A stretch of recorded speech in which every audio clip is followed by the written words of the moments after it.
제가 요즘 많이 생각하는 예언자는 미가인데, 미가는 남유다 모레셋 출신으로 북이스라엘의 예언자 아모스와 호세아와 동시대에 예언 활동을 한 자입니다.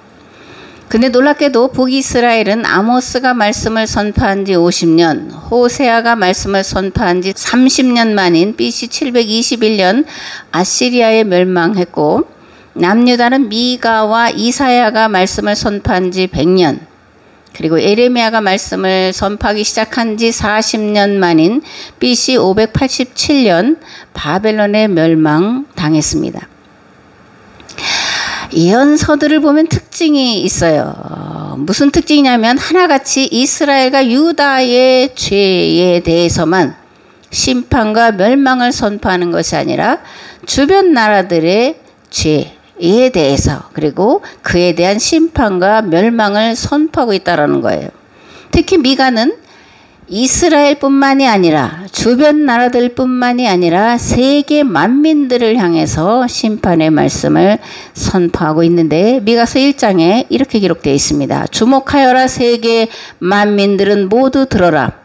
자기의 성전에 계시는 여호와께서 너희의 죄악을 폭로하시리라. 보아라, 여호와께서 그분의 거처에서 나오신다. 그분이 하늘의 보좌에서 떠나 땅 위로 내려오셔서 산 꼭대기들을 밟고 다니신다. 산들은 밟히는 대로 그분의 발밑에서 녹아 불 속의 밀랍처럼 언덕에서 쏟아지는 물처럼 흘러내린다. 왜 이러한 일들이 일어나는가? 이스라엘 백성이 저기를 품고 순종하지 않기 때문이요, 유다 백성이 잘못된 길로 갔기 때문이다. 이스라엘 백성 중에서 누가 순종하지 않았느냐? 사마리아 사람들이 아니냐? 유다 백성 중에서 누가 그릇된 길로 갔느냐? 예루살렘 사람들이 아니냐? 그러므로 내가 사마리아의 도성을 전부 부스러뜨려서 돌무더기로 만들고 그 도로들을 모조리 포도심을 밭처럼 갈아엎겠다. 또 내가 그 도성의 성벽들과 요새들을 무너뜨려 그 바닥을 모조리 드러내고 그 돌들을 계곡으로 쏟아버리겠다. 또 들과 나무를 깎고 새겨서 만든 그 도성의 우상들이 모두 산산조각으로 박살이 나고, 창기들이 버려놓은 금과 은으로 화려하게 단장해 놓은 우상들을 원수들이 와서 모두 약탈해가고, 범죄자들이 바친 돈으로 웅장하게 건설하여 호화롭게 단장한 우상의 신전들이 모두 불타버릴 것이다. 그렇기 때문에 나는 슬피 울며 통곡할 수밖에 없다. 나는 벌거벗고 맨발로 다니면서 여우처럼 슬프게 울고 타조처럼 목 놓아 울 수밖에 없다. 진실로 여호와의 채찍은 막을 길이 없다. 그 채찍이 벌써 유다에까지 가까웠고 내 백성의 성문인 예루살렘에까지 접근하였다. 아멘. 미가는 이렇게 외칩니다. 주목하여라. 세계 만민들은 모두 들어라. 보아라. 그럼 무엇을 주목하고 무엇을 듣고 무엇을 보라는 거냐? 여호와께서 이스라엘과 유다뿐만 아니라 주변 나라들과 세계 만민을 어떻게 심판하실지에 대해서 주목하여 듣고 보라는 겁니다. 산들은 밟히는 대로 그분의 발밑에서 녹아 불 속의 밀랍처럼 될 것이고, 언덕으로 쏟아지는 물처럼 흘러내리게 하실 것이기 때문에 이것을 봐라, 들어라, 주목하라. 그렇게 말씀을 합니다. 그러면서 왜 이런 일이 일어나는지 아느냐 묻고 이렇게 대답합니다. 이러한 일들이 일어나는 이유는 이스라엘 백성이 저기를 품고 순종하지 않기 때문이요, 유다 백성이 잘못된 길로 갔기 때문이다. 이스라엘 백성 중에서 누가 순종하지 않았느냐? 사마리아 사람들이 아니냐? 유다 백성 중에서 누가 그릇된 길로 갔느냐? 예루살렘 사람들이 아니냐?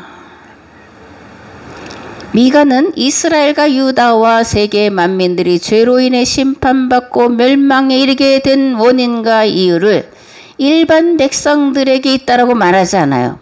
사마리아와 예루살렘이 있다라고 말하는데, 사마리아와 예루살렘은 정치 중심지뿐만이 아니라 더 중요한 신앙의 중심지이기 때문에 신앙의 중심지인 사마리아와 예루살렘의 종교 지도자들의 죄 때문에 유다와 이스라엘뿐만이 아니라 주변 나라 모든 세계가 다 심판받고 멸망에 이르게 됐다라고 탄식하고 울부짖고 있는 겁니다.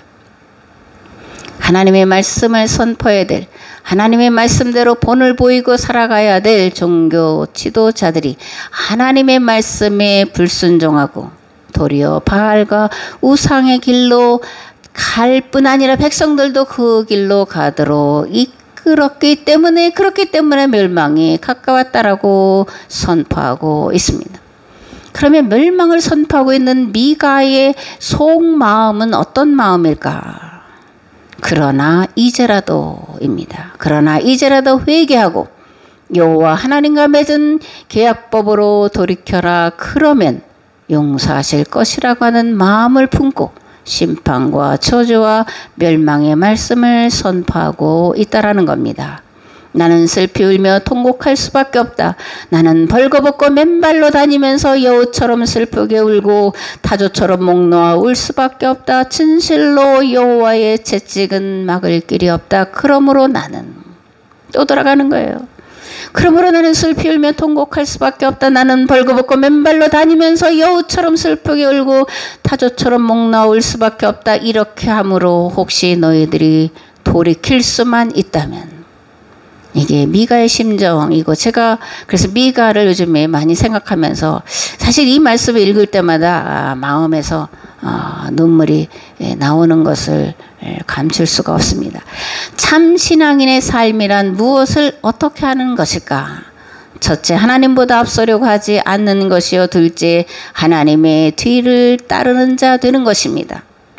마태복음에 보면 예수님께서 겟세마네 동산에서 십자가 지시기 전 그 밤에 3번씩 기도하신 기도의 내용이 기록되어 있습니다. 내 아버지여, 만일 할만하시거든 이 잔을 내게서 지나가게 하옵소서. 그러나 나의 원대로 마옵시고 아버지의 원대로 하옵소서. 내 아버지여, 만일 내가 마시지 않고는 이 잔이 내게서 지나갈 수 없거든 아버지의 원대로 되기를 원하나이다. 아멘. 내 뜻대로가 아니라 아버지의 뜻대로 되기를 원하는 것, 그것이 참 신앙인의 삶의 태도요, 하나님이 기뻐 받으시고 응답하시는 참된 기도인 줄 믿습니다. 아멘. 하나님의 뜻은 무엇일까? 오늘 우리를 향한, 우리의 교회를 향한, 계약 공동체를 향한 하나님의 뜻은 무엇일까? 부르짖어 기도하라는 겁니다. 그러면 우리는 무엇을 위해 기도해야 할까? 두세 사람이 내 이름으로 모인 곳에는 나들 그들 가운데 있다라고 말씀하시는데, 두세 사람이 모인 곳, 교회 공동체가 하나님의 이름으로 무엇이든지 구하면 들어주신다고, 들어주실 준비를 하고 계시는데, 그럼 우리는 무슨 기도를 해야 되냐, 그겁니다. 이 세대가 멸망으로 치달아가는 것을 보고 견딜 수 없어서 하나님 앞에 엎드리기를 원하시는 줄을 믿습니다. 아멘. 예레미야는 이렇게 기도합니다. 내 머리가 우물이라면, 내 눈이 눈물의 샘이라면 밤낮으로 울 수 있으련만, 내 딸 내 백성의 죽음을 곡할 수 있으련만. 미가는 이렇게 기도합니다. 나는 슬피 울며 통곡할 수밖에 없다. 나는 벌거벗고 맨발로 다니면서 여우처럼 슬프게 울고 타조처럼 목 놓아 울 수밖에 없다. 진실로 여호와의 채찍은 막을 길이 없다. 만년설이 녹아내려서 초원을 이루고 있다고 하는 것을 방송을 통해서 봤습니다. 짐승들의 서식지를 개발이라고 하는 명목으로 훼손해서 삶의 터전을 잃어버린 짐승들의 탄식과 울부짖음의 소리를 듣고 있습니다. 인간의 탐욕으로 인해 짐승에게나 있어야 될 온갖 질병들이 그들의 삶의 터전을 잃어버림으로 사람들이 사는 곳으로 내려와서 사람의 생명을 위협하고 있습니다. 오늘 우리는 짐승들을 위해서 기도하고 만민들을 위해서 기도하고 만물들을 위해서 기도해야 될 줄을 믿습니다. 수개월째 우크라이나와 러시아의 전쟁으로 인해 수많은 젊은 생명들이 쓰러져가고 있고, 그 여파로 아프리카 지역은 심각한 굶주림에 시달리며 죽어가기 전 힘겨운 마지막 숨을 내쉬고 있는 오늘의 모습을 바라보며 하나님은 미가처럼 에레미야처럼 눈물로 탄식하며 기도하는 자를 찾고 계시는 줄 믿습니다. 가난한 자는 더욱 가난해지고 부자는 더 부자가 되는 이 사회의 악과 부조리를 끊어버릴 방법을 찾고 있는 자를 하나님은 눈여겨보시고 귀 기울이시고 찾고 계시는 줄 믿습니다. 스불론 땅과 납달리 땅과 요단강 저편 해변길과 이방의 갈릴리여 흑암에 앉은 백성이 큰 빛을 보았고 사망의 땅과 그늘에 앉은 자들에게 빛이 빛이었도다라는 말씀을, 희망의 말씀을, 회복의 말씀을, 아니 그 전에, 회복되기 전에 이제라도 돌이켜서 하나님의 진노가 멈추게 하고 여기서 다시 새롭게 새로운 삶을, 새로운 신앙을, 새로운 출발점을 찾아갈 말씀을 선포할 자를 기다리고 계시는 줄 믿습니다. 아멘. 감히 원하기는 오늘 낙원교회가 오늘 계약 공동체 운동을 함께 펼치고 있는 교회들과 방송으로 이 말씀을 듣는 모든 이들이 하나님께서 애타게 찾으시는 그런 자들로 준비되셔서 뜻이 하늘에서와 같이 이 땅에서 이루어지도록 하는 일에 충성되고 신실한 종으로 쓰여지시기를 우리 주 예수 그리스도의 이름으로 축복합니다. 아멘. 그렇다면 이러한 하나님의 충성되고 신실한 일꾼이 되기 위해 우리 각자가 해야 할 가장 중요하고 시급한 일은 무엇일까? 첫째로 우리 몸이 성령께서 임하실 성전으로 만들어져 가야 합니다. 아멘. 사도 바울은 고린도전서에서 이렇게 말씀합니다. 너희 몸은 너희가 하나님께로부터 받은 바 너희 가운데 계신 성령의 전인 줄을 알지 못하느냐. 너희는 너희 자신의 것이 아니라 값으로 산 것이 되었으니 그런즉 너희 몸으로 하나님께 영광을 돌리라. 우리의 몸으로 우리의 삶으로 하나님께 영광을 돌리기 위하여 성령이 거하실 성전이 되어져야 합니다. 두 번째로 우리의 삶이 예배가 되어야 돼요. 세 번째로 그리스도 안에서 한 마음, 한 뜻, 한 몸 공동체를 이루어야 됩니다. 사도 바울은 로마서 12장에서 이렇게 말씀합니다. 그러므로 형제들아 내가 하나님의 모든 자비하심으로 너희를 권하노니 너희 몸을 하나님이 기뻐하신 거룩한 산 제물로 드리라. 이는 너희가 드릴 영적 예배니라. 너희는 이 세대를 본받지 말고 오직 마음을 새롭게 함으로 변화를 받아 하나님의 선하시고 기뻐하시고 온전하신 뜻이 무엇인지 분별하도록 하라. 내게 주신 은혜로 말미암아 너희 각 사람에게 말하노니 마땅히 생각할 그 이상의 생각을 품지 말고 오직 하나님께서 각 사람에게 나누어 주신 믿음의 분량대로 지혜롭게 생각하라. 우리가 한 몸에 많은 지체를 가졌으나 모든 지체가 같은 기능을 가진 것이 아니니 이와 같이 우리 많은 사람이 그리스도 안에서 한 몸이 되어 서로 지체가 되었느니라. 아멘. 사도 바울이 로마서에서 말하는 삶의 예배는 무엇일까? 먼저는 이 세대를 본받지 않는 겁니다. 그렇다면 이 세대는 어떤 세대냐? 욕심을 이루기 위해 자기 뜻과 자기 생각대로 행하는 세대예요. 성도는 이러한 세대에 맞서서 믿음의 분량대로 생각하고 행동을 해야 된다라는 겁니다. 하나님은 각 사람의 분량대로 맡기시는 분이시고 각 사람은 주어진 분량에 따라 충성과 진실한 삶을 살아가야 되는 것이고 하나님은 그것을 요구하시는 분이십니다. 할 수 없는 일을 하라고 하시는 분이 아니고 할 수 있는 일을 하라고 하시고 할 수 없는 일을 하라고 하시는 것처럼 보여지는 그때에는 하나님께서 함께 하셔서 그 일을 할 수 있도록 능력과 힘과 지혜를 주시는 하나님이신 줄 믿습니다. 아멘. 그 다음은 무엇일까? 한 몸 공동체를 이루며 서로 섬기며 살라는 거예요. 신앙의 출발점은 우리가 얼핏 생각하면 개인이라고 생각을 합니다. 구원의 출발점도 개인이라고 생각해요. 그래서 개인 구원, 영혼 구원을 부르짖는데 신앙의 출발점, 구원의 출발점은 공동체예요. 그래서 공동체를 통해서 우리가 구원을 받는 겁니다. 공동체를 통해서 이 세상을 구원해야 되는 거예요. 삶의 구원이란 영혼과 육이 분리되는 것을 말하는 것이 아니고 몸의 구원을 말하는 겁니다. 하나님 나라는 죽은 다음에 가는 것이 아니라 지금 이 땅에서 이루어가는 나라요. 하나님 나라의 완성은 우리 몸이 그리스도를 통해 그리스도 안에서 썩지 않고 쇠하지 않는 거룩한 몸으로 변화를 받아 영원한 생명에 들어가는 거예요. 개인 구원, 영혼 구원이 아니라는 겁니다. 죽은 다음에 가는 하나님 나라가 아니라는 거예요. 우리는 몸의 구원, 삶의 구원을 이 땅에서 이루어 가야 되고, 이 땅에서 이루어가는 하나님 나라가 마침내 하나님께서 이 땅에 임하실 때에 완성되어져서 그리스도와 함께 영원히 영생을 누리며 살게 되는 거라는 것을 반드시 기억하시고 잊지 마시기를 바랍니다. 아멘. 네 번째로 하나님과 맺은 계약법을 마음에 새겨야 돼요. 모세는 신명기 10장에서 이렇게 말씀합니다. 이스라엘아, 네 하나님 여호와께서 내게 요구하는 것이 무엇이냐? 곧 네 하나님 여호와를 경외하여 그의 모든 도를 행하고 그를 사랑하며 마음을 다하고 뜻을 다하여 네 하나님 여호와를 섬기고 내가 오늘 네 행복을 위하여 네게 명하는 여호와의 명령과 규례를 지킬 것이 아니냐? 그러므로 너희는 마음의 할례를 행하고 다시는 목을 곧게 하지 말아라.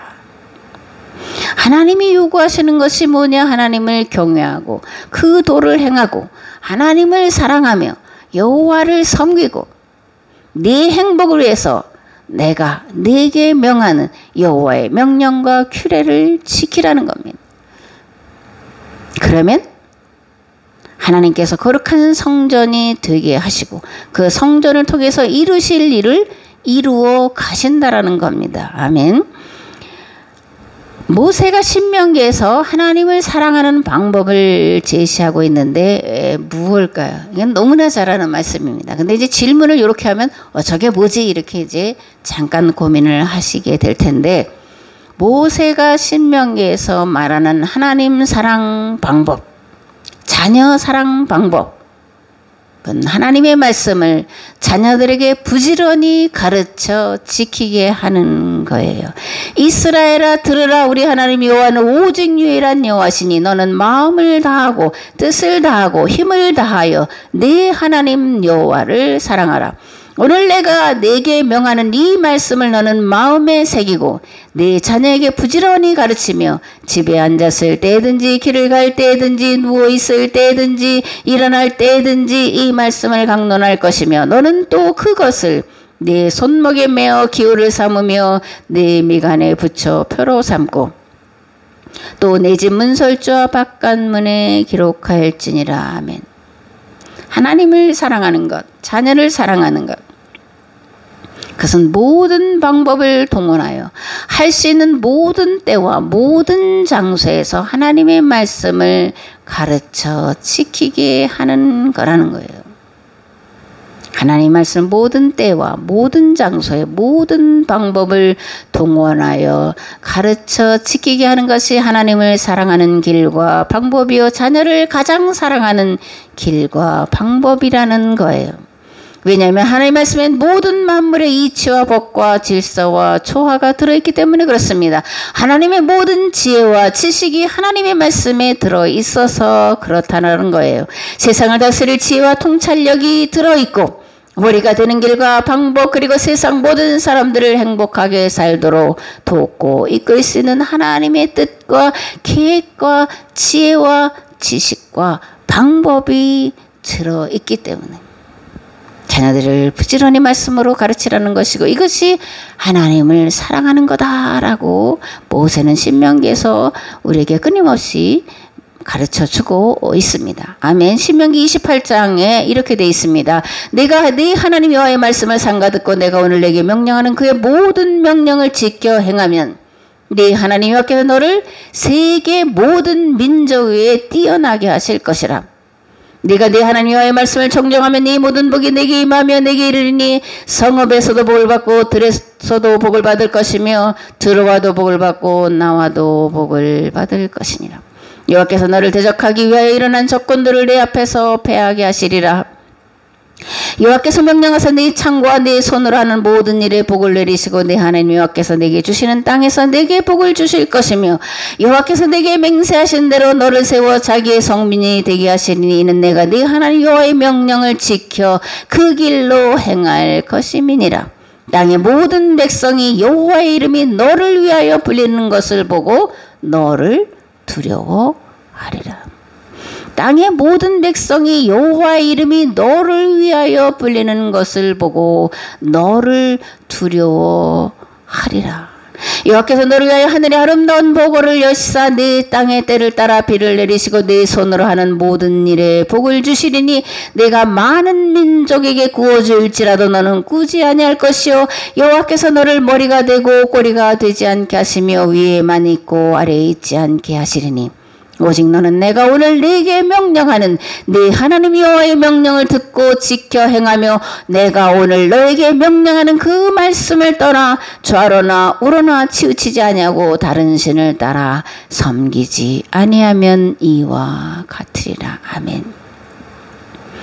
자녀들이 행복하게 살고 건강하게 살고 다른 나라 다른 사람들을 돕고 세우는 일을 하며 사는 길이 있다면 그 길을 안 가르쳐줄 부모가 있을까요? 과연?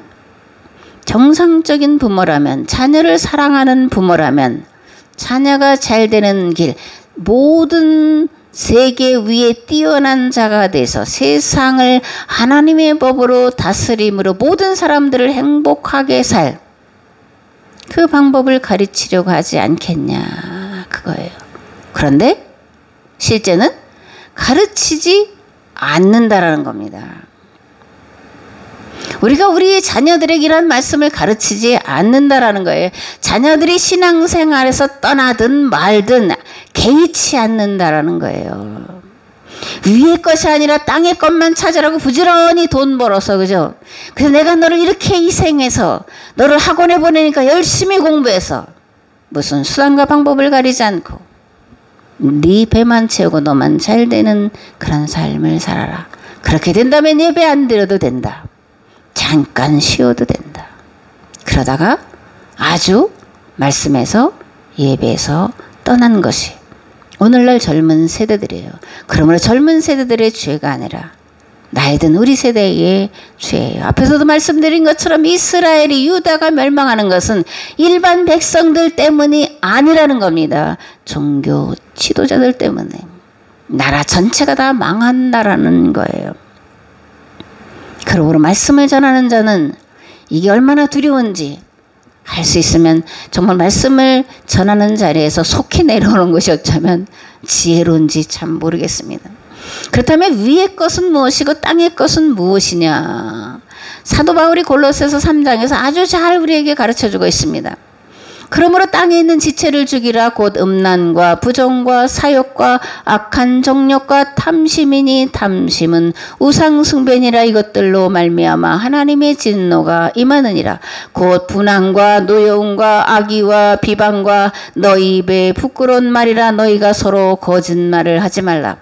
옛사람과 그 행위를 벗어버리고 새 사람을 입었으니 이는 자기를 창조하신 이의 형상을 따라 지식에까지 새롭게 하심을 입은 자니라. 그러므로 너희는 하나님이 택하사 거룩하고 사랑받는 자처럼 긍휼과 자비와 겸손과 온유와 오래 참음을 옷 입고 누가 누구에게 불만이 있거든 서로 용납하여 피차 용서하되 주께서 너희를 용서하신 것 같이 너희도 그리하고 이 모든 것 위에 사랑을 더하라. 이는 온전하게 매는 띠니라. 그리스도의 평강이 너희 마음을 주장하게 하라. 너희는 평강을 위하여 한 몸으로 부르심을 받았나니 너희는 또한 감사하는 자가 되라. 분열 책동을 일으키는 것은 공산주의자들이 하는 거예요. 하나님의 사람이 가는 곳엔, 하나님의 말씀이 가는 곳에는 평강이 선포되는 거예요. 한 몸을 이루어서 서로가 서로를 섬기며 사랑하며 용서하며 용납하며 사랑하는 한 몸 공동체가 되는 거라는 겁니다.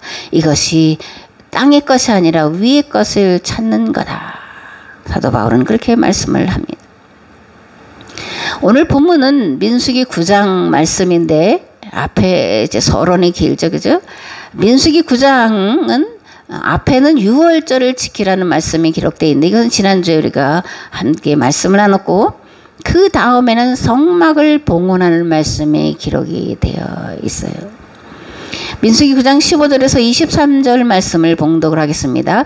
성막을 세우던 날 성막 곧 계약궤를 모셔놓은 증거의 장막을 구름이 온통 뒤덮었다. 저녁 때는 그 구름이 불처럼 보였으며 아침이 될 때까지 성막을 환히 비추었다. 그 구름은 늘 낮에는 성막을 덮고 있다가 밤에는 불같이 보이는 구름으로 변하여 성막을 비추었다. 구름이 성막에서 떠오를 때는 이스라엘 백성도 진영을 거두어 길을 떠났고 구름이 머무르는 곳에서는 그들도 진을 쳤다.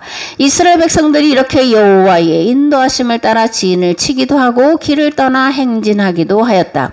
구름이 성막 위에 머물러 있는 동안에는 이스라엘 백성도 진을 친 곳에 머물렀다. 구름이 성막 위에 오랫동안 머물러 있을 때에는 그들도 계속 머물렀으며 때로는 구름이 성막 위에 며칠밖에 머물러 있지 않을 때에도 이스라엘 백성은 여호와의 명령을 따라 진을 치기도 하고 행진하기도 하였다. 구름이 저녁 때부터 아침까지만 성막 위에 머물러 있는 데도 있었다. 그럴 때에도 이스라엘 백성은 구름이 떠나면 곧 그곳을 떠나 진을 움직였다. 하지만 이틀이든 한 달이든 1년이든 구름이 성막 위에서 떠나지 않으면 이스라엘 백성도 그것을 떠나지 않았다. 그러다가 구름이 성막 위에서 떠나면 이스라엘 백성도 그 즉시 그곳을 떠나 행진하였다. 이렇게 이스라엘 백성은 모세를 통하여 지시하신 여호와의 명령을 따라 진을 치거나 행진하였다. 아멘. 성막을 봉헌할 때 무슨 일이 일어났다고 지금 말씀을 하죠? 하나님의 임재의 상징으로 구름 기둥과 불 기둥이 성막을 덮었다라는 거예요. 그런데 이 구름 기둥과 불 기둥은 성막을 봉헌할 때만 임한 것이 아니라 광야길 40년 내내 이스라엘 백성들 앞서서 그들을 인도했다라는 거예요. 백성들 스스로 머물고 떠날 것을 결정하는 것이 아니라 구름 기둥과 불 기둥이 떠날 것과 머물 것을 결정을 했다라는 거예요. 이게 쉬운 것 같지만 어떨 때는 구름이 하루만 있다가 거치고 어떨 때는 1년도 있고 그러니까 언제 어느 때에 구름이 거치고 또는 또 불기둥이 임할지 모르는 거예요. 항상 그래서 깨어 있어야 되고 집중해야 되고 관심을 온통 쏟아야 된다. 이게 광야의 생활이다. 이렇게 민수기는 말씀을 하고 있다라는 겁니다. 그렇다면 이스라엘 백성들이 어떻게 이렇게 불기둥과 구름기둥 부지불식간에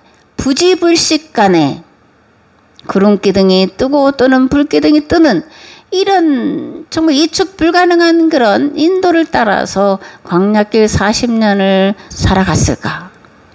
이들이 하나님과 하나님의 법이 무엇인지를 깨달았기 때문에 그러는 거예요. 이스라엘 백성들이 성막을 만들기 시작한 것은 어느 때냐? 빽빽한 구름 가운데 말씀하시는 하나님, 특별히 모세에게 말씀하신 하나님을 경험한 다음에 모세가 시내산에서 율법을 받고 내려와 백성들에게 반포한 다음에 이들은 비로소 성막을 짓기 시작하고 있음을 보게 됩니다. 이스라엘 백성들은 한 번만 여호와를 경험한 게 아니에요. 그죠? 2번, 3번. 반복해서 하나님을 경험한 것을 출애굽기에서 볼 수 있는데 19장에는 이렇게 되어 있습니다. 여호와께서 모세에게 이르시되 내가 빽빽한 구름 가운데서 내게 임함은 내가 너와 말하는 것을 백성들이 듣게 하며 또한 너를 영영히 믿게 함이니라. 24장에는 여호와의 영광이 시내산 위에 머무르고 구름이 엿새 동안 산을 가리더니 7째 날에 여호와께서 구름 가운데서 모세를 부르시니라.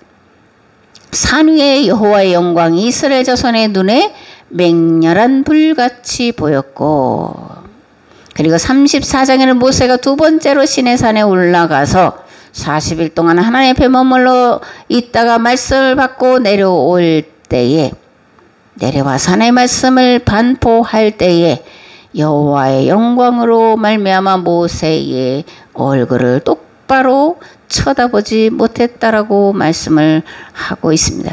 즉 출애굽 백성들이 시내산 빽빽한 구름 가운데 강림하셔서 모세와 말씀하신 하나님을 뵙고 하나님과 맺은 계약법이 반포되는 것을 듣고 나서 비로소 성막을 짓기 시작했다라는 겁니다. 아멘. 그렇다면 오늘 성도들은 어떻게 하나님 만날 수 있을까? 어느 때 하나님의 임재를 느낄 수 있을까? 항상 이 땅에 살아가는 모든 날 동안에 하나님의 임재를 느끼며 살아갈 수 있을까? 하나님 앞에 내 죄를 낱낱이 드러내는 회개가 있을 때예요. 귀를 열고 눈을 열어 하나님의 말씀을 듣고 깨달을 때입니다. 그리스도와 함께 나의 모든 죄를 십자가에 못 박을 때예요. 유혹을 따라 썩어져가는 구습을 따라 살던 옛사람을 벗어버리고 새롭게 빚어질 때입니다. 사도 바울은 이렇게 고백합니다. 내가 그리스도와 함께 십자가에 못 박혔나니 그런즉 이제는 내가 사는 것이 아니오 오직 내 안에 그리스도께서 사시는 것이라. 이제 내가 육체 가운데 사는 것은 나를 사랑하사 나를 위하여 자기 자신을 버리신 하나님의 아들을 믿는 믿음 안에서 사는 것이라. 아멘. 여러분은 하나님의 성령께서 임하실 성막을 짓고 있는 자입니까? 아니면 이미 지은 자입니까? 아니면 성막을 지어야 되는지조차 모르고 있는 자입니까? 아직 아니라면, 너는 성막을 지어야 되는지조차도 듣도 보도 못했다면 오늘 이 말씀을 듣고 성령이 임하실 거룩한 성막, 거룩한 성전을 지어가시는 복된 자 되시기를 바랍니다. 미완성이라면 속히 완성하시기 바랍니다.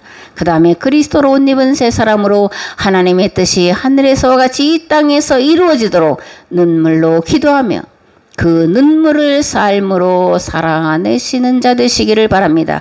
그러면 하나님 반드시 이 세대가 살 길을 우리 교회를 통해 계약 공동체 운동을 참여하는 교회들과 성도들을 통해 오늘 이 말씀을 듣는 자들을 통해 보여주실 뿐만 아니라 이 세대를 살려내도록 힘과 능력으로 함께 하실 줄 믿습니다. 아멘.